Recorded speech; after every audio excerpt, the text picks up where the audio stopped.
Hello friends, स्वागत है आप सभी का हमारे चैनल वर्कअप सीएससी में। फ्रेंड्स, आज हम एक इम्पोर्टेंट टॉपिक के बारे में बात करने वाले हैं। यह टॉपिक है कि बहुत सारे ईपीएफ मेंबर्स के यूएएन नंबर डिजेबल हो चुके हैं। बहुत सारे ईपीएफ मेंबर्स के यूएएन नंबर फ्रीज हो चुके हैं, लॉक हो चुके हैं। तो इस लॉक्ड, डिजेबल्ड और फ्रीज यूएएन नंबर को कैसे अनलॉक करें, हम इस वीडियो में जानेंगे कि यदि आपका कोई यूएएन नंबर डिसेबल हो चुका है या लॉक हो चुका है या फ्रीज हो चुका है तो उसे हम कैसे अनलॉक करें और कैसे उसको हम फिर से यूज में लाएं। इससे पहले हम यह जानते हैं कि आखिर ये यूएएन नंबर डिसेबल क्यों हुआ या फ्रीज क्यों हुआ। तो जो ईपीएफ का ऑफिशियल वेबसाइट है, ऑफिशियल पर्सन है, उनके अनुसार यह पाया गया है कि लाखों मेंबर्स के अकाउंट पे कुछ फ्रॉड एक्टिविटी दिखाई दिया, उन्हें पता चला है। तो किसी भी मेंबर्स का पैसा गलत आदमी के हाथों में न चला जाए या किसी का पैसा आपके खाते में न चला आए, आपका पैसा किसी दूसरे के पास न चला जाए, इस एक्टिविटी को रोकने के लिए, तत्काल प्रभाव से रोकने के लिए जितने भी सस्पेक्टेड अकाउंट्स थे उन सभी अकाउंट्स को फ्रीज कर दिया गया टेम्पोरली। ये परमानेंट नहीं है, ये टेम्पोरली कर दिया गया। यह आपकी खाते की सुरक्षा के लिए किया गया है। यह किसी को परेशान करने के लिए नहीं किया गया, किसी को डिस्टरबेंस करने के लिए, किसी मेंबर्स को के साथ कुछ गलत नहीं किया गया है। यह मेंबर्स की खाते की पैसे की सुरक्षा के मद्देनजर रखते हुए, उनकी पैसे को सुरक्षित रखने के लिए तत्काल प्रभाव से ईपीएफओ ने उन सभी खातों को फ्रीज कर दिया। और फ्रीज करने के बाद उसको किस तरह से उस खाते की सुरक्षित किया जाए, उस खाते को कैसे सुरक्षा किया जाए, उसका एक प्लान बनाया गया है। उसको टेक्निकली, उसको मैनुअली किस प्रकार से उस खाते में किसी भी प्रकार का फ्रॉड ना हो, उसके लिए एक जो है टेक्निक, एक एसओपी बनाया गया। और उस एसओपी को इम्प्लीमेंट होने में समय लगता है थोड़ा देर, इसलिए जो है आपका जो अकाउंट जो कि डिसेबल हो चुका है उसको इनेबल करने में थोड़ा टाइम लग रहा है। लेकिन मैं आपको इस वीडियो में बताऊंगा कि आप किस प्रकार से जल्द, अगर आपको कुछ अर्जेंट है, कुछ इमरजेंसी है और आप अपने ईपीएफ अकाउंट को इनेबल करना चाहते हैं, अपने यूएएन नंबर को अकाउंट को इनेबल कराना चाहते हैं डिसेबल से, तो किस प्रकार से आप तुरंत उसको इनेबल करा पाए, मैं इस वीडियो में आपको टेक्निक बताऊंगा। वैसे आप कुछ नहीं भी करेंगे फिर भी आपका अकाउंट धीरे धीरे जो ईपीएफओ का जो सिस्टम है उस सिस्टम से वन बाय वन आपका जब नंबर आएगा तो आपका अकाउंट ऑटोमेटिक इनेबल हो जाएगा। लेकिन अगर सपोज दैट आपका अकाउंट से कुछ एडवांस लेना है, कुछ काम करना है, उसके अंदर में कुछ आपको लॉगिन करके कुछ चेंजेस करना है, केवाईसी करना है, ये सभी काम अभी बिल्कुल बंद है।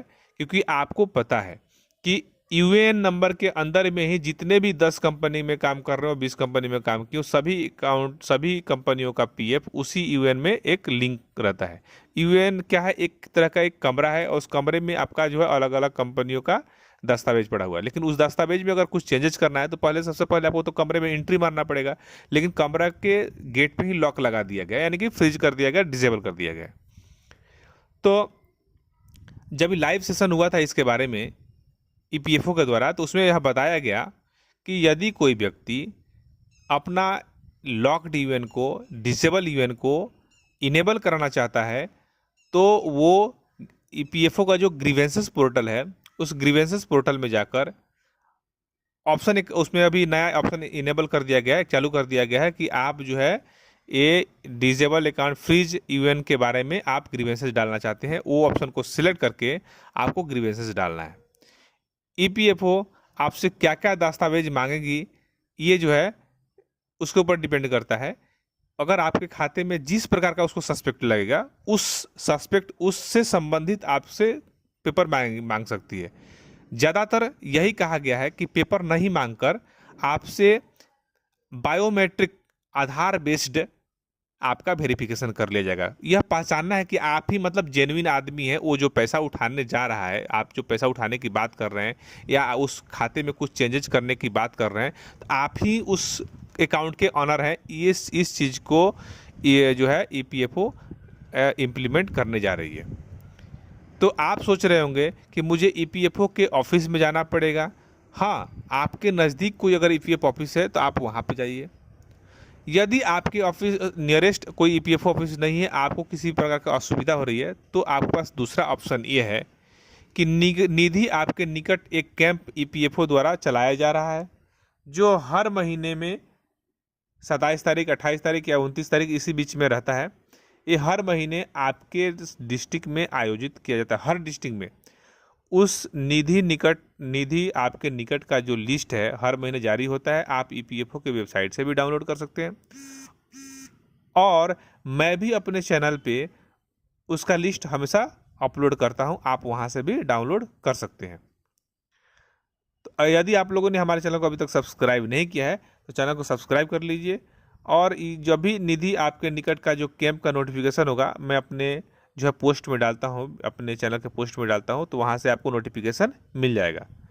वहाँ पे जाकर आपको फिंगर वेरिफिकेशन करा सकते हैं। वहाँ पे मशीन आता है फिंगर वेरिफिकेशन का, आधार बेस्ड फिंगर वेरिफिकेशन होता है, और उसके बाद आधार बेस्ड फिंगर वेरिफिकेशन होने के बाद तुरंत बाद आपका जो है यूएन जो है नंबर उसको इनेबल कर दिया जाता है, डिजेबल से इनेबल कर दिया जाता है। अगर लॉक है तो उसको अनलॉक कर दिया जाता है। ये बहुत ही आसान तरीका है, सबसे आसान और सबसे फास्ट तरीका यही है। वैसे आप अगर बहुत सारे लोगों का कमेंट ये भी आता है कि सर मैंने तो बहुत बार ग्रीवेंसेस डाला है लेकिन अभी तक कोई रिप्लाई नहीं आया। देखिए, अगर आपके पास कोई रिप्लाई नहीं आया तो इसमें जो है कुछ सिस्टम की थोड़ा इसमें अभी इम्प्लीमेंटेशन में थोड़ा प्रॉब्लम आ रही है, इसके लिए आपको रिप्लाई नहीं मिला। लेकिन अगर आपको रिप्लाई नहीं भी मिला तो आपको टेंशन लेने की ज़रूरत नहीं है। निधि आपके निकट कार्यक्रम में कैंप जो लगता है वहाँ जाइए। अगर आपको बहुत इमरजेंसी है तो आप हो जाइए और वहाँ जाकर आप अपना आधार बेस्ड फिंगर वेरिफिकेशन कराइए और आपका अकाउंट इनेबल हो जाएगा। दूसरा, यदि आप ग्रीवेंसेस आपका रिप्लाई नहीं आया तो दोबारा ग्रीवेंसेस अप्लाई कीजिए। ग्रीवेंसेस के बाद वो क्या करता है, ईपीएफओ ऑफिस आपके ग्रीवेंसेस को चेक करता है कि हाँ आपको रिक्वायर्ड है, आपको अर्जेंट है आपका, तो आपका अकाउंट को जो है इनेबल करने के लिए जो ज़रूरत की चीज़ें डॉक्यूमेंट की ज़रूरत जो होती है वो आपको उसी में अपलोड करने के लिए मांगता है। आप उसमें वो डॉक्यूमेंट दस्तावेज अपलोड कर दीजिए ग्रीवेंसेस के पोर्टल में और आपका अकाउंट इनेबल हो जाएगा। आशा करता हूँ यह वीडियो आप लोगों के लिए बहुत ही इन्फॉर्मेटिव वीडियो होगी, और अभी तक आप लोगों ने हमारे चैनल को सब्सक्राइब नहीं किया तो प्लीज़ चैनल को सब्सक्राइब कर दीजिए और वीडियो को लाइक अवश्य कर दें। लास्ट में आपको यह बता दूं कि ये जो है यूएएन जो है डिसेबल होने का जो मेन कारण था, ये कोई फ्रॉडेंट एक्टिविटी नज़र आया है अकाउंट पे, कोई फ्रॉड या कोई सस्पेक्ट कोई एक्टिविटी नज़र आया है, इसलिए उन सभी अकाउंट को फ्रीज किया गया है। इसमें आपको कोई परेशानी करने की कोई बात नहीं है। और आप अपना यूएएन नंबर, अपना पासवर्ड, अपना कोई भी पर्सनल डेटा, मोबाइल नंबर, ये सब किसी को भी शेयर ना करें, किसी को नहीं शेयर करना है। हाँ, यदि कोई आपका कोई खास आदमी है, कोई बहुत खास आदमी जिस पर आप भरोसा कर सकते हैं, अगर आपको कोई उसमें किसी से हेल्प चाहिए तो आप उसी को हेल्प कर सकते हैं, बाकी किसी पे आपको नहीं करना है। और अपने यूएएन नंबर को जो है ओपन करके चेक करते रहना है कि आपके यूएएन में किसी का मोबाइल नंबर तो लिंक नहीं है, क्योंकि धीरे धीरे क्या हो रहा है जो है ईपीएफओ ऑफिस बहुत सारे एक जो कि डिसेबल हो चुके थे यूएएन नंबर, उन सभी को इनेबल कर रहा है और उनके मोबाइल पे मैसेज भी डाल रहा है। तो जिनका पहले से कोई पुराना मोबाइल नंबर लिंक होगा तो उनके मोबाइल पे तो मैसेज आएगा नहीं, तो वो भी चेक करना है कि आपके अकाउंट में कोई दूसरा नंबर तो लिंक नहीं अगर है तो इमीडिएटली उस मोबाइल नंबर को हटाना है और आपके पास जो मोबाइल नंबर है उसको लिंक करना है। आपका जो है बैंक अकाउंट चेक करना है, बैंक अकाउंट नंबर आपका लिंक है कि नहीं है, वो सब कुछ चेक करते रहना है बीच बीच में। और जो है इस पे ईपीएफओ अपना जो है एक अच्छा और एक मजबूत सिस्टम तैयार कर रहा है, और आपको इसमें बहुत ही मतलब लाभ होने वाला है। आपको इसमें किसी प्रकार का थोड़ा लेट तो हो रहा है लेकिन बिल्कुल मजबूत और बिल्कुल सही काम हो रहा है।